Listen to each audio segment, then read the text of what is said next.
Hello and welcome to the very first episode of We Love Wrestling. I'm your host, Josh Edwards. I'm here with my co-host, Rusty Hensley. Rusty?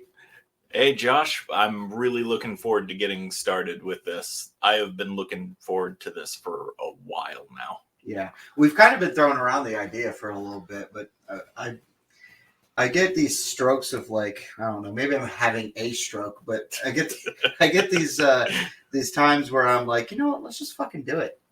And I kind of had all the equipment, and I was like, what's stopping us? Yeah, I get what you mean. There are impulses where you're like, I should really do that one day. And then there are impulses where you're like, you know what? I'm doing this right here, right now. That happened to me a lot, like training for pro wrestling. I had no athletic background at all, and I was like, I like wrestling. Let me do it. Yeah, you've always been really good about that. I mean, when it comes to whenever you want to just do something, you're pretty good about just going out and just giving it a shot. I'm a chronic trier is the thing. That's what I like to call, or that's what I like to say. I like to try things, and it doesn't always work out, but I always I give it the good old college try. You know what I'm saying? Yeah, and I think honestly that is a really good trait. I legitimately think that when the time comes, we all pass on, and they say that you regret more what you didn't do rather than what you did do. So I think that kind of mindset, you're gonna not have that many regrets. No regrets. No regrets. None at all. So I figured this first episode will be like an introduction to both of us. I can't talk. That's good for a podcast. It'll be a good introduction for both of us, kind of get a baseline of why we like this crazy fucking world of professional wrestling. By the way, cursing is allowed on this podcast. Executive decision, me. Oh. I'm overruling that. Oh dear. There will be no gosh darn swearing on this podcast. Not on my nice family wrestling going forward podcast. It would be really funny if you only use alternative curse words. I'm not gonna lie. You're like the reiteration of DX. You're like Shawn Michaels in the reiteration of DX. When Triple H did all the fucked up shit and Shawn acted like he didn't see anything. Yeah, that's good. So yeah, who do you want to go first? You want to go first and kind of introduce us to kind of who you are and what you love about wrestling? Maybe some of your first wrestling memories, that kind of thing. Yeah. So like you said, my name is Rusty. I am the co-host on this show. And I have always just really loved wrestling. But if I had to say, I'd say it's probably the character work and seeing how the different angles, the different storylines, how they affect the characters and how they change with time. I think a really great example of that is The Shield. Seeing the differences that unfold in the characters of Ambrose, Rollins, and Reigns over the years, and how, things from years ago still affect them to this day. Like with WrestleMania earlier this year, when Reigns had the choice between attacking Rollins or Cody with the chair, he went after Rollins because he was still pissed in the storyline about what happened all those years ago. Yeah. I mean, and who can really blame him in character, Oh, yeah, definitely. They were unstoppable. Yeah, and, I just love that sort of long-form storytelling and character development. Wrestling is really great at telling stories in ways that may not be impossible for other formats, but it certainly works better in pro wrestling. I concur. Yeah. So what's your first memories of wrestling? Oh boy, man. I think, it's a little cliche, but the Attitude Era is probably my earliest memories. Also, WCW. I was a huge Goldberg stan as a kid. But I mean, Goldberg Goldberg was awesome back in the day. When you're a kid, there is nothing more amazing than seeing this guy come in and tear apart all these other wrestlers who are always having these competitive matches, but he just comes in, hits them with a few moves, and just destroys them. And as an adult, you're like, oh god, that's not Ryback. As an adult, you see how this might develop problems with time. But as a kid, you don't really think about that. You don't think about how it affects things down the line. As a kid, all you think about is, oh man, this guy is the coolest guy ever. Yeah. Hell yeah. Who is your favorite wrestler? I should ask. Oh, that's a really tough one. That's a really loaded question. I know. My favorite wrestler. I'd honestly say probably The Undertaker. Yeah, that's a good choice. I mean, in my opinion, Undertaker is like the undisputed best of all time. I can certainly see that argument. He's definitely the best character wrestler of all time, and it's not even close. Oh, definitely. Because if you think about The Undertaker, that is a fucking stupid gimmick. That should not have worked. Oh, definitely not. A lot of it came down to Mark Calloway's performance and how he chose to take that performance in the direction that he did. That gimmick shouldn't have worked from day one. He should have been right up there with Isaac Yankem, DDS, whoever that guy turned out to be. Yeah, I wanted. It'd be actually interesting to see Isaac Yankem, DDS. Isaac Yankem. It'd be interesting to see if he ever did anything with his career, specifically related to The Undertaker. I doubt it, though. No. Maybe our viewers in, I don't know, Knox County, Tennessee might have something to say about this. Yeah, maybe. Anyways, that's getting too political. So Undertaker, who's your favorite right now? Since Undertaker is retired, I'd have to say CM Punk. Interesting. Okay, you might get some hate on that. Well, but hey, to be honest, be the heel of this podcast. It's fine. To be fair, no matter if you express an opinion at all on the internet, you're going to receive hate. Internet is not the place for opinions. No, it isn't. How dare you have an opinion on the internet? So, trying to think of other questions that'll kind of give a baseline of who you are. What's your favorite match of all time? Ooh, I would say probably CM Punk versus John Cena at Money in the Bank 2014? 2011. 2011, I meant, yeah. Is that the one right before he left, right? Yeah. God. Left in quotation marks. You guys can't see it, but I'm doing the air quotes. No, Rusty likes doing a lot of visual gags.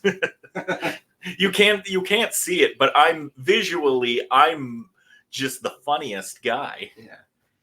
You're the best at visual comedy, Rusty.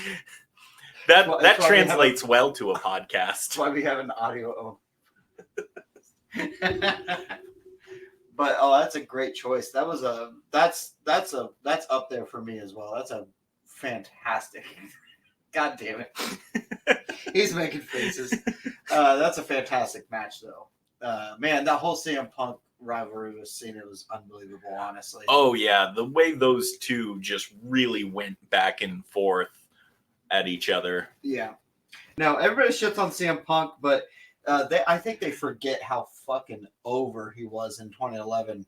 Like, there was no one bigger than CM Punk. I would honestly go as far to say that from the period of time in between the beginning of the PG era in 2008, all the way up until Punk's pipe bomb, I would say that was WWE, in my opinion, at least, probably at its worst. Yeah, no, I mean, there were bright spots. I agree. Don't get me wrong, there were bright spots, absolutely. Even the worst time periods have bright spots, but they had transitioned into the PG era, and they hadn't quite figured out how to write PG that is still stories. Yeah, stories that are accessible for families, but are still compelling and still fun to watch.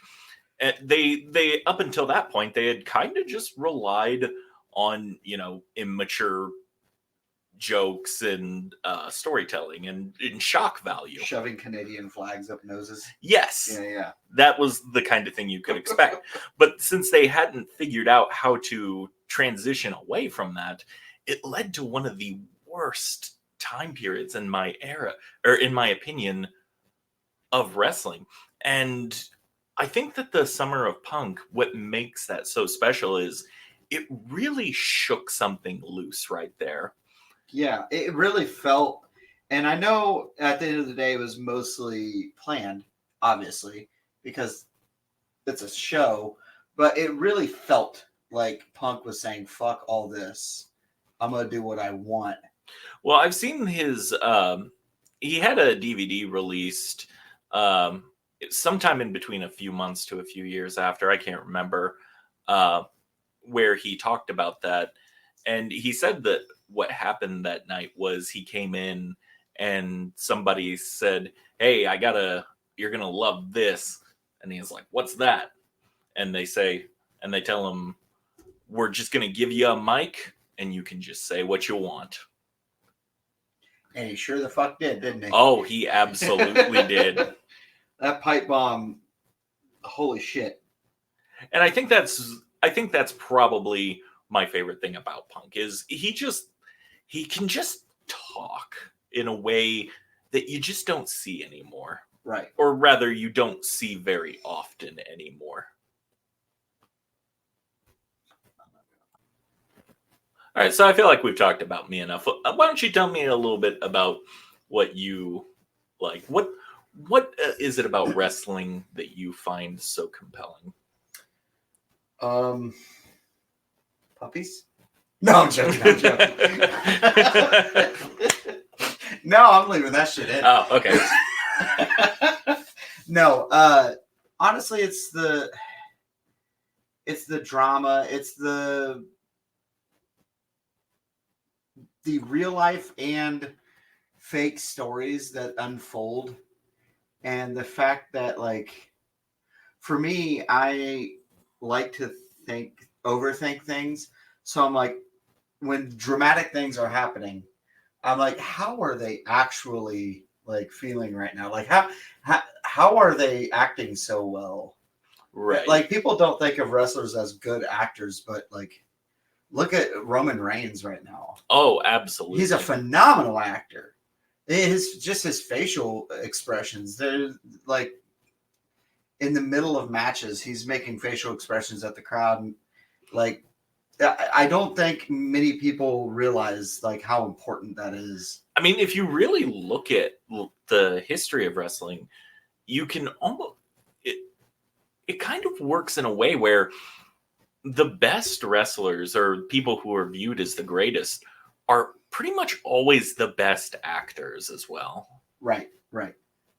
I mean, from the very beginning, pro wrestling was done at circuses, and that and they had to act directly to the person that they were fighting, because their opponent was just somebody from the crowd. Yeah, the old strongman competition of them being like, hey, they get like some schlubby looking guy up on the stage, but really he could bend any normal man like a pretzel. Right. So, I mean, by the way, I know William Regal's not that old, but I like to think William Regal was around during those times.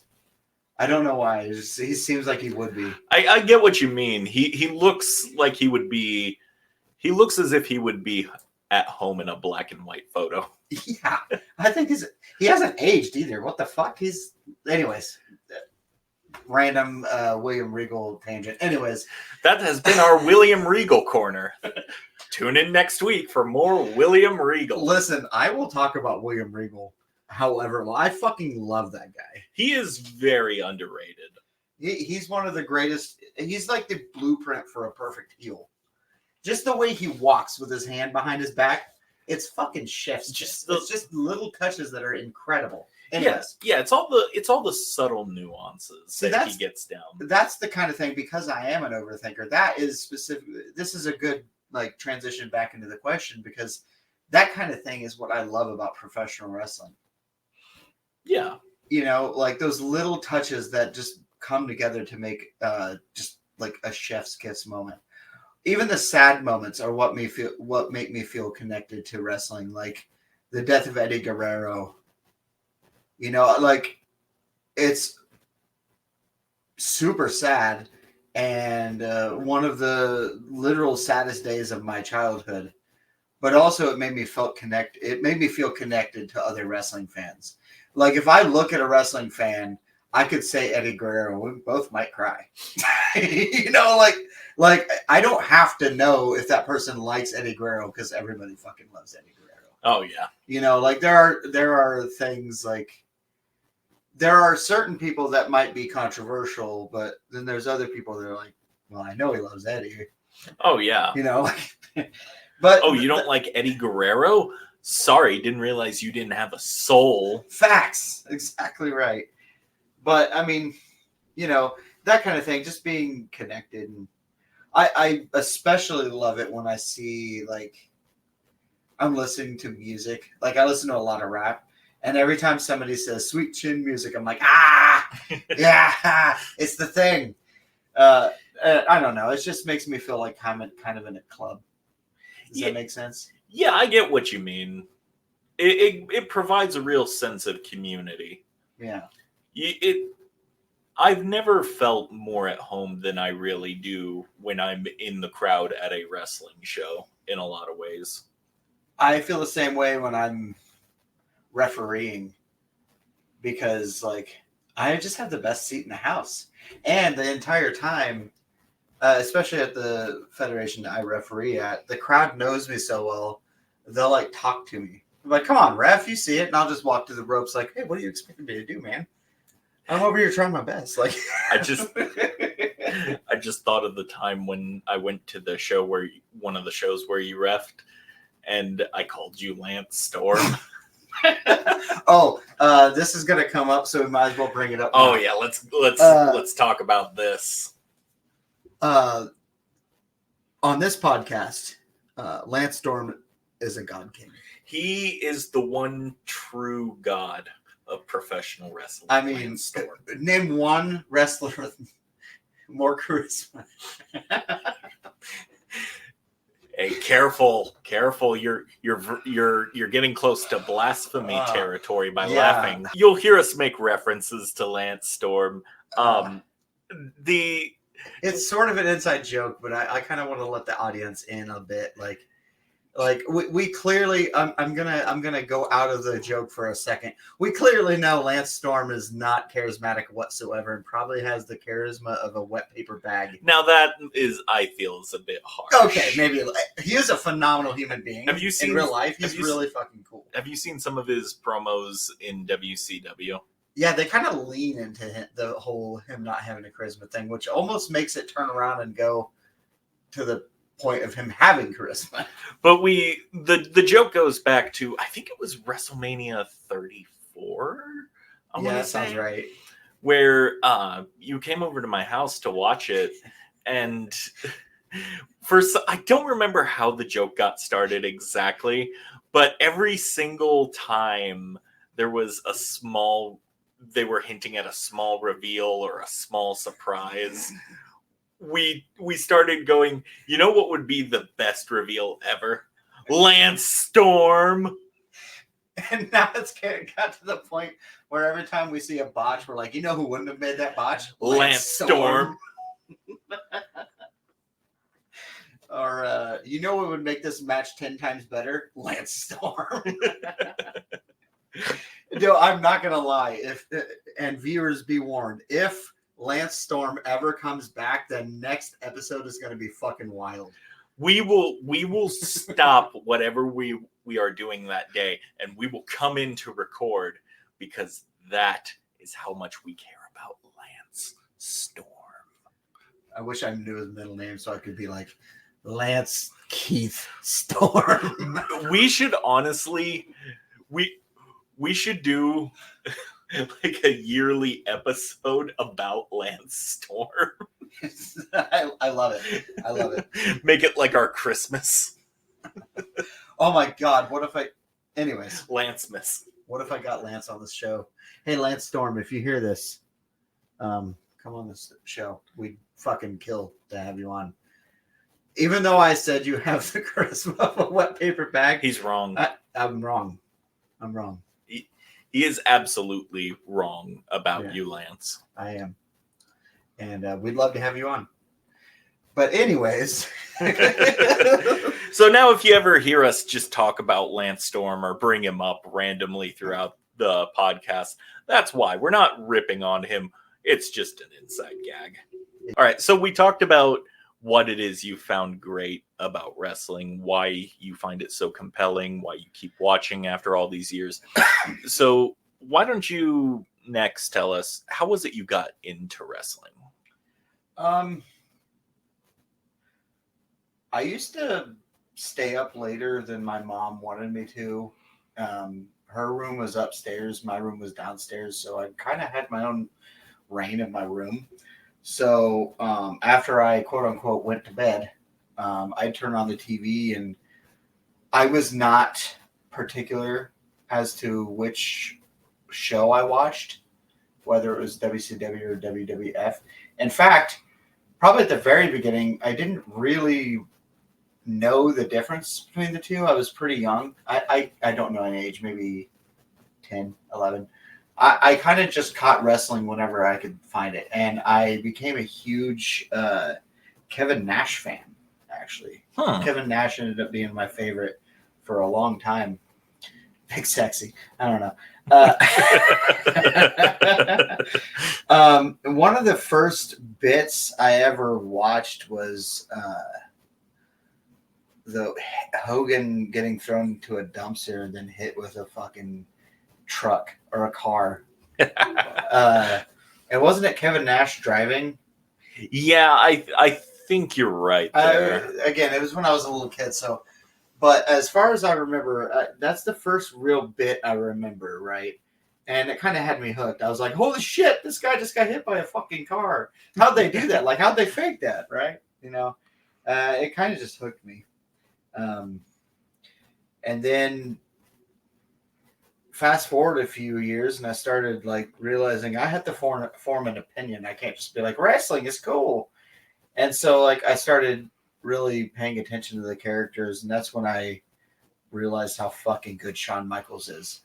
Oh yeah, once you really start to develop a taste in wrestling, like a specific taste for a certain style or a certain aspect of it,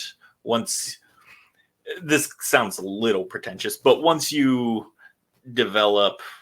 refine your tastes, Yeah. I feel you. That's when you really get an appreciation for just how good Shawn Michaels really is. Yeah, absolutely. That's why he's my favorite of all time. I don't know. I know he was a huge dick back in the day. And here's the thing. He has also said he was a huge dick back in the day, so I don't think that's a controversial thing to say.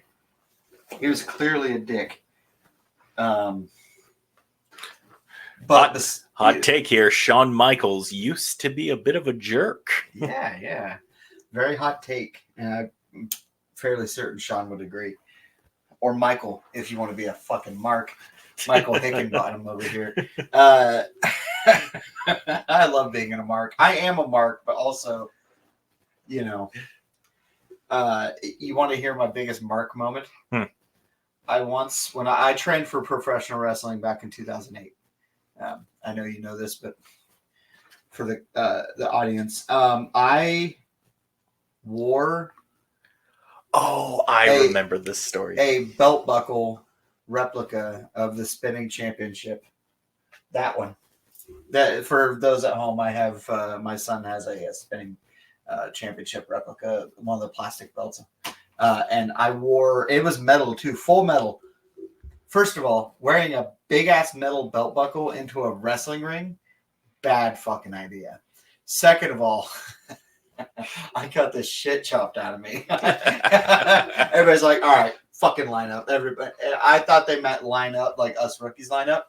No, it was all of my trainers lined up to just fucking chop the shit out of me. That sounds mean, but like, that's some Mark shit right there. Kind of deserved it. It was ridiculous. That's the second dumbest thing I ever did while training. The first one was donating plasma right before training one day. I hit the ropes twice. On the third time I hit the ropes, I just face planted and passed out. I don't think you've told even me that one before. Yeah, that was pretty stupid. I woke up. So we had this giant beanbag kind of thing that people would test out top rope moves on. So if they fuck up and land on the top of their head, they don't die. And I woke up laying on that out of the ring while everybody else was training. I had passed out, and they're like, "Oh, just put him here. He'll be fine." I'm sure he'll be okay. He won't die. Probably. Oh, man. It was fun, though. Honestly, I wouldn't change any of it because I'm a silly goose. I like being a silly goose. But, yeah, I mean, I kind of answered probably your next question, like, who's your favorite wrestler of all time? Yeah, Shawn Michaels. So what's your favorite Shawn Michaels, or just in general, your favorite match, I should say? Oh, it would have been Shawn Michaels anyways. This may be kind of a cop-out because I know it's like one of the most popular wrestling matches of all time, but Shawn Michaels versus Undertaker at WrestleMania 25 is goddamn one of the most perfect wrestling matches I've ever seen in my entire life. Oh, it's a classic. I visually, did I not just get goosebumps? Yep. Thinking about it. It's fucking beautiful. I don't even have to talk about it. Everybody's seen that. If you're listening to this, you've probably seen the fucking match. Oh yeah, everybody has seen it. So it's a, like you said, it's a bit of an obvious answer, but it's not one that somebody can get after you for. Yeah. To not be such a cop-out, though, I'll throw out a few more. If you have not watched the Cruiserweight Classic, I already know the one you're about to say, but go on. If you have not seen Tommaso Ciampa versus Johnny Gargano, their first match in the Cruiserweight Classic, I again have chills because it is fucking beautiful. Because on main roster, at the time, they were at the height of their tag team. At least their first run of their tag team. Yeah. They were like on screen and in real life, like best friends. And that was the beginning crack of their eventual feud, which if you haven't watched their feud on NXT, holy shit. I would honestly say just watch their entire feud, especially if you only had the patience for one match. I would watch their very first match on NXT, on TakeOver. I can't remember which one it was specifically. Yeah. I don't know. That first match on the Cruiserweight Classic, though, is what really like cemented me that Johnny Gargano has the skill to be the next Shawn Michaels, in my opinion.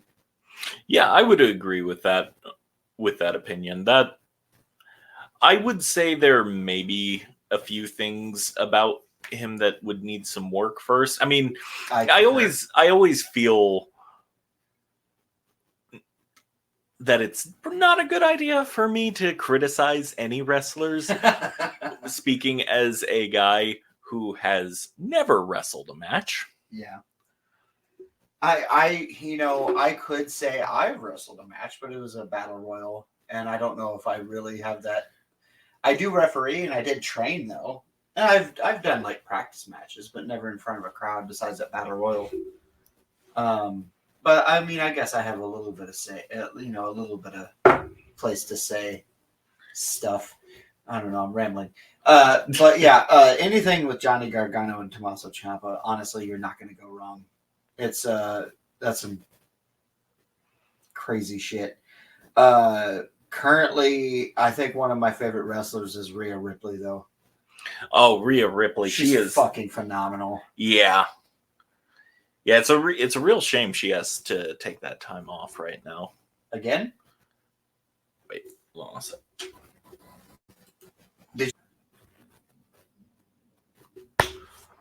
All right, so I had not seen the new Raw yet.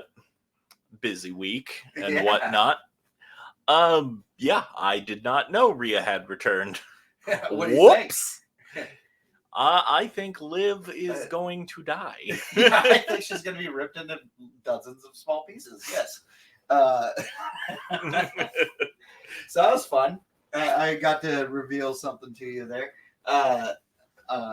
Yeah, I paused the recording and showed him on YouTube. And, man. Yeah, I knew I should have watched it before I came in, but I figured with it being the first episode and whatnot, we weren't going to dive in quite yet to current events. Well, weren't you mistaken?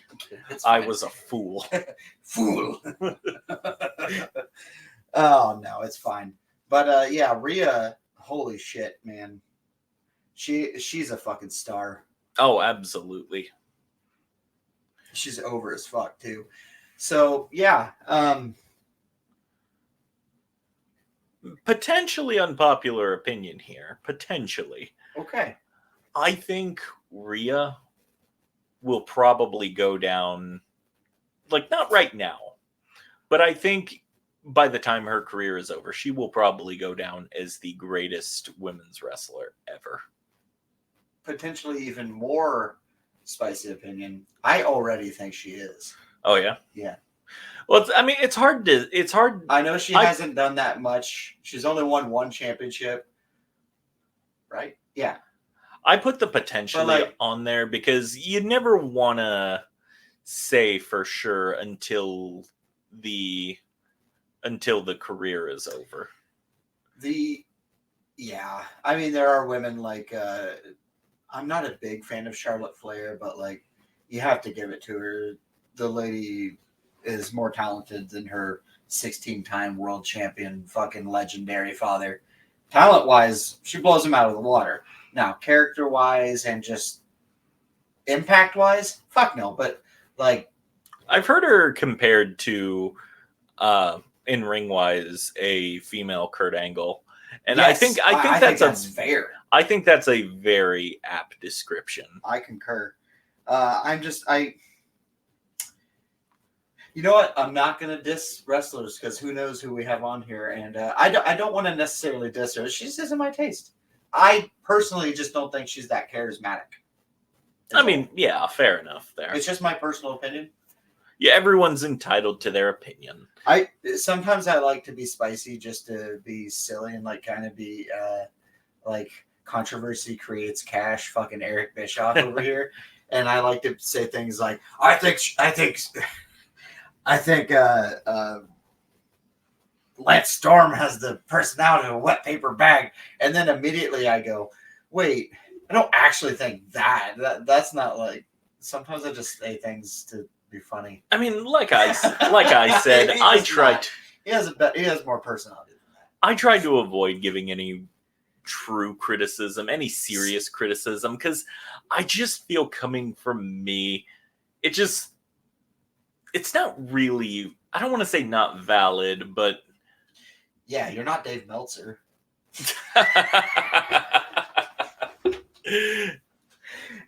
Hey, Dave Meltzer, I have a message for you from me, Rusty, of the We Love Wrestling podcast. You ready for this, Dave? Hello.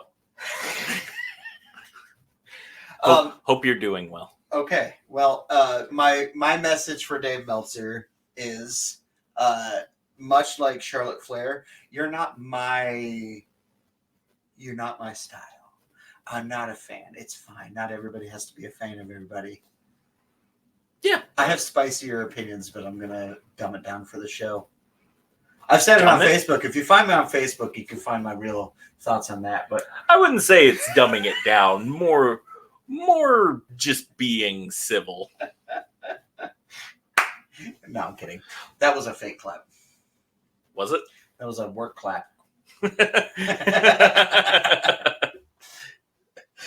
Oh.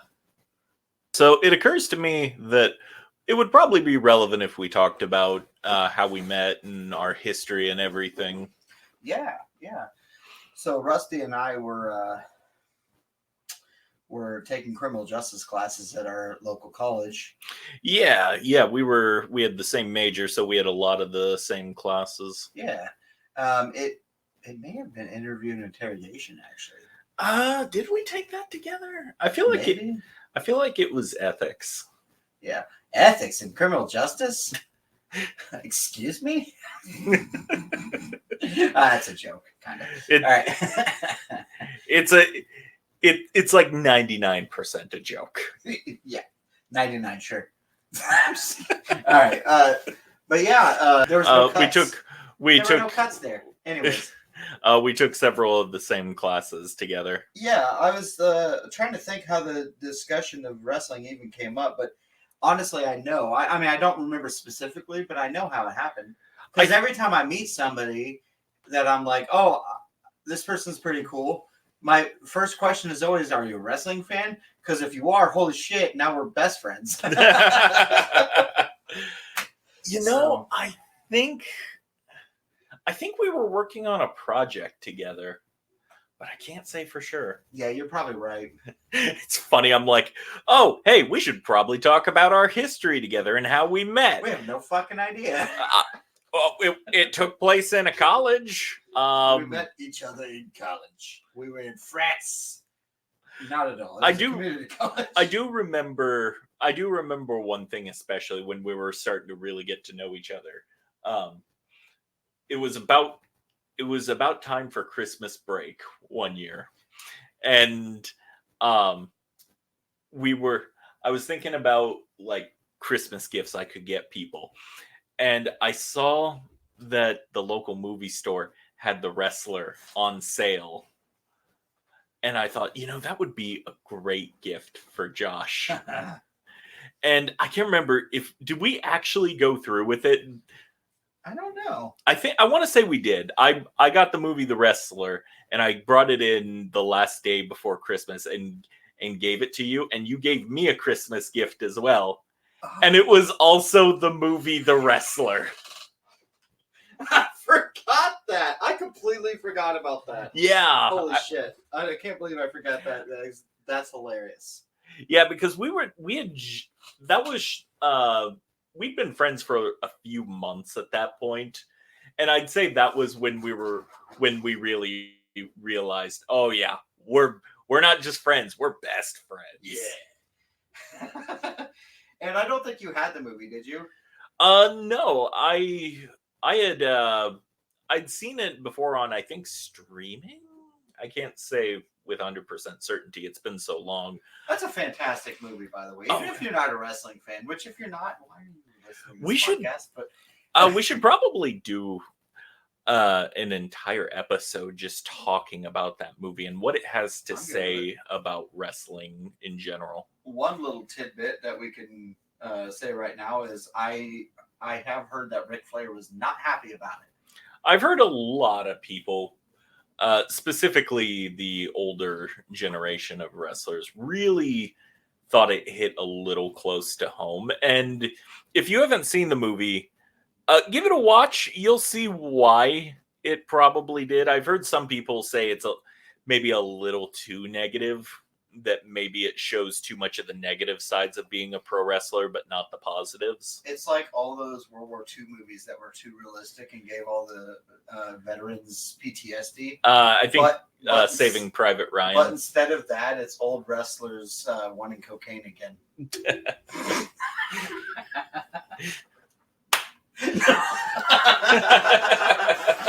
Listen, if you can't laugh at yourself, I'm keeping that in.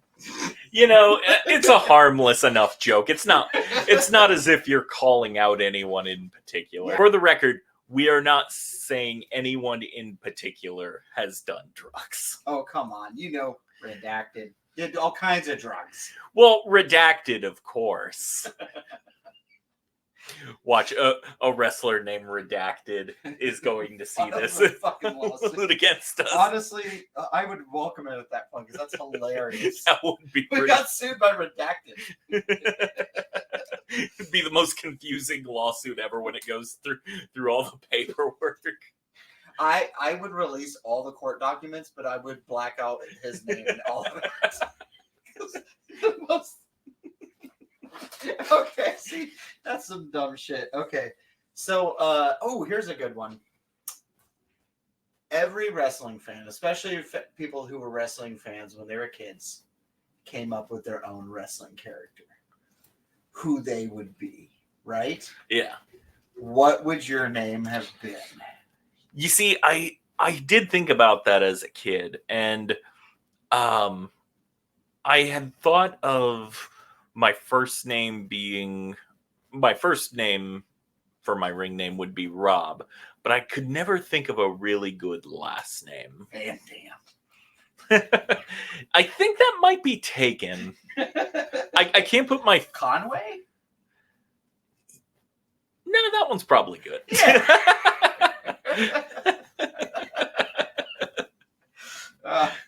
Anyway.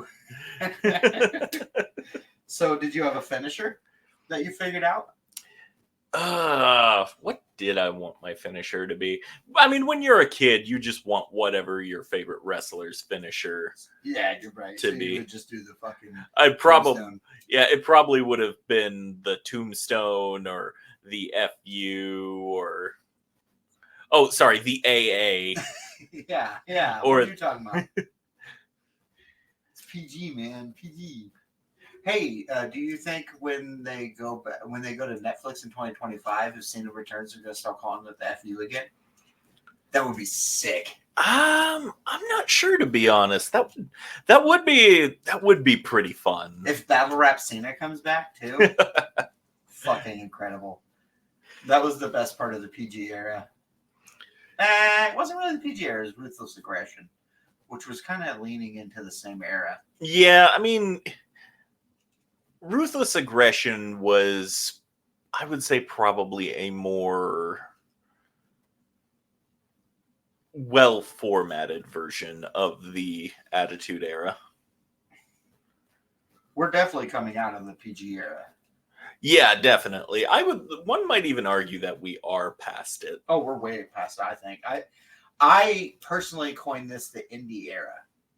Because the thing is, you have a lot of guys coming from more independent wrestling where they've honed their craft way more. This is one of my spicy opinions, and we could talk about this more in another episode, but just a little taste. I think this is the best era in professional wrestling history, especially WWE. I think it'll go down as one of the best. But the best, I mean, like I said earlier, with when it comes to a wrestler with their whole career, I don't want to say something is the best ever, or something or someone is the best ever, until we have that hindsight to look back on. Yeah. But I do think that this will go down as one of the more memorable eras, honestly. Like, I don't know. Storylines are so good. The whole Bloodline storyline, up until Cody won, it was incredible. Like, the long-term storytelling that the WWE did with the whole Bloodline was just fucking chef's kiss. Now, you said until Cody won the title.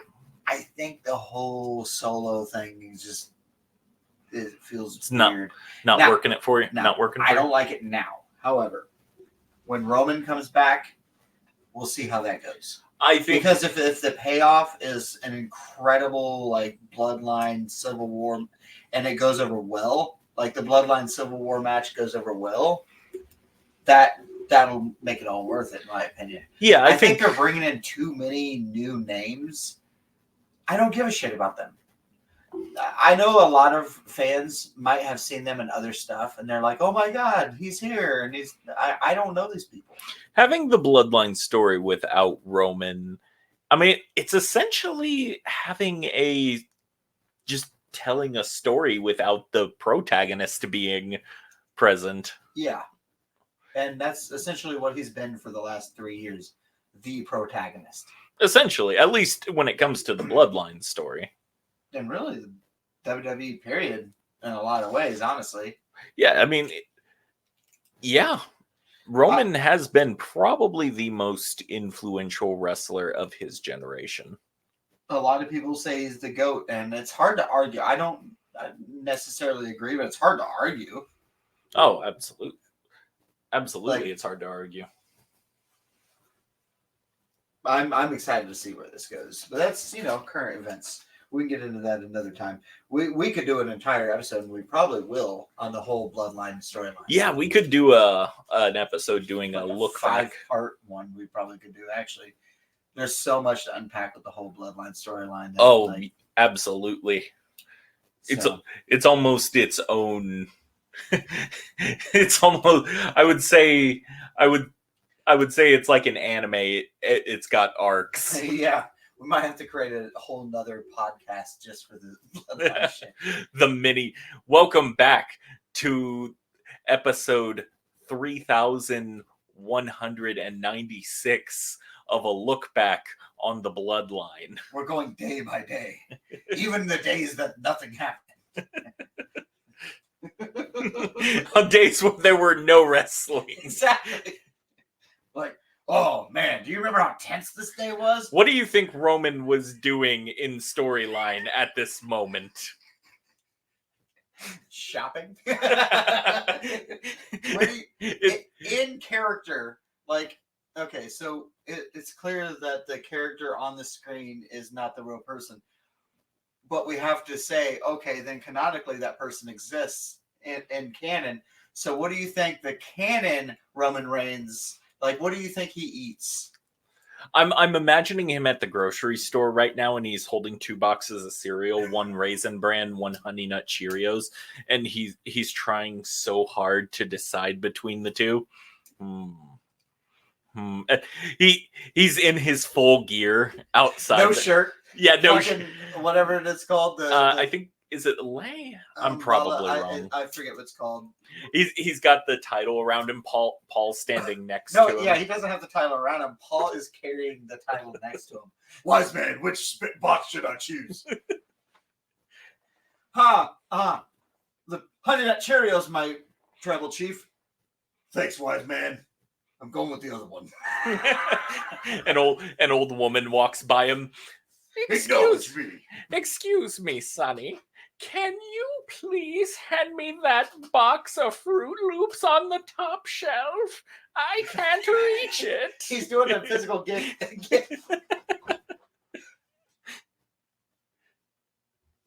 Oh. For anybody, he's doing a physical gag. So for anybody, she's pointing up, wanting a box of cereal, but really she's acknowledging the tribal chief, which honestly is fucking funny. So which tribal chief do you acknowledge? Solo Sikoa or Roman Reigns? Is the one I don't say gonna come and beat me up? You know what? I have to say, that's a good question, because I'd kind of rather be beat up by Roman than the entire other bloodline. Yeah, Roman would just punch me once and then be like, "You've learned your lesson." Solo's not that scary, I have to be honest. Solo would throw me through a window. Solo's not that scary. Who is scary is fucking Jacob Fatu. That man is fucking terrifying. The Samoan werewolf? Fuck that guy. He's scary as shit. He always looks unhinged. He looks more unhinged than Umaga did. Yeah. Like, just his facial, it's like, I gotta murder somebody. Like, holy shit, man. He's terrifying. I can't lie. I mean, I do find it hard to give a shit because I don't know any of these characters. But at the same time, like, I have to acknowledge that I do have to acknowledge that they are scary people. Oh, absolutely. So, welcome back to Conan O'Brien Needs a Friend. Shit. Wait, fuck, that's a different podcast. Conan O'Brien's podcast. God damn it. Oh, Anyways. great. Now we're going to get sued. All right. So I do want to mention we are going to do a segment on this show called we don't have a name for it, but it's basically going to be a non-wrestling corner. Yeah, basically where we break down maybe just things that are kind of happening in the world for a little bit. Maybe just things we're into at the moment. Like if we watched a particularly good movie or TV show happened to us. Yeah. Weird shit happens to me all the time. Oh, so yeah. I might have just a fucking story. Oh, same. Basically just anything non-wrestling related. Might be an event, might be just something that happened to us, might be like a game or a movie or a TV show we're into. But I'm not going to lie to you, Rusty. This might not be the week for that. Yeah, I think you're right. I think there was definitely, I don't know, this thing that happened, and it's a little controversial, and yeah, I don't really want to talk about it on a podcast that's supposed to be kind of lighthearted and funny. Yeah, this is supposed to be fun. What? Another cut? Man, what are you talking about? You're crazy. Man, you're crazy, man. Are you gaslighting me right now? But anyway, we don't think we're trying to set the tone for the show with this episode, and it probably for a show called We Love Wrestling, it probably wouldn't fit the tone to have a non-wrestling quarter in this first episode. Right, yeah. And also, like, current events don't really lend to that. Maybe next week we can break down the Battle of the Billionaires. Oh, that would... Damn. No, but anywho, yeah, no, we're leaving that. No. That's not controversial. That's funny. People will laugh about that one. Right, people? Hello? Wait, where are the people? Conversation? Wait, where are they at? Where's the fucking crowd? Shit. You said people were going to listen to this. I don't see any people. I just see a computer. We're keeping all of that part of that. All right. Well, Rusty, do you have anything you'd like to plug? Nah. You should have plugged something just that wasn't even your own project. Yeah. You can catch Malcolm in the Middle rerun episodes. I mean, I don't know how many episodes there are, but House of the Dragon is back Sundays at 9 p.m. on HBO or Max. Hold on. I am not sponsored. No. All right. We're not sponsored. See, this is why I decided to do this podcast, because we do bits. Like, we're constantly doing stupid ass bits. Yeah, once we really get into the groove of this, it may not have. I feel like it's shown through, but it'll shine through a lot more as we do more episodes, like the bits that you and I really get into. Now, I actually, weirdly enough, do have something to plug. All right, let's hear it. So one thing about me is I work at a place that makes movie props and cosplay props, that kind of thing. And I do want to plug that if you're a huge fucking nerd like I am, and you cosplay or you just like replicas of cool shit, you can head on over to wolfgarprops.com. And you can use the promo code NERDDAD5 off. I'll give you 5% off of any props. And that helps me out a little bit. So go on over and use that promo code. And we got over 300 Actually, I think last time I looked, we have over 500 products. Yeah. And we do custom commissions. Yeah, you actually took me over to Wolfgar's workshop a few weeks back. Man, I tell you, those are some real high quality props you guys really make, in all honesty. Yeah. I mean, it's the coolest place I've ever worked. For sure.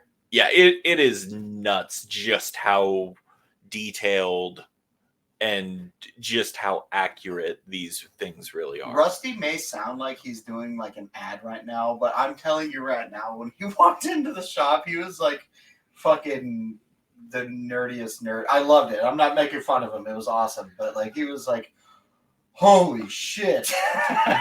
Yeah, for real. I mean, just go to wolfgarprops.com and just browse through, just look, and just keep in mind all the stuff you see on there. I went into their workshop and I pretty much just saw it all either hanging up on the walls or just laying around. It was nuts. In their various stages of being finished. Oh yeah. But yeah, it's so cool. It's the coolest shop. And I get paid to go to conventions. If you're at conventions in the central Indiana, or honestly anywhere in the Midwest, you might see me. If you find the Wolfgar Props booth at the convention, come by, say hi. Might even be able to give you my discount code there at the show. I don't know if that works that way, so don't hold me on that. But I'd love to see you regardless. So, you have anything else to say, Rusty? No. Well, with that quality.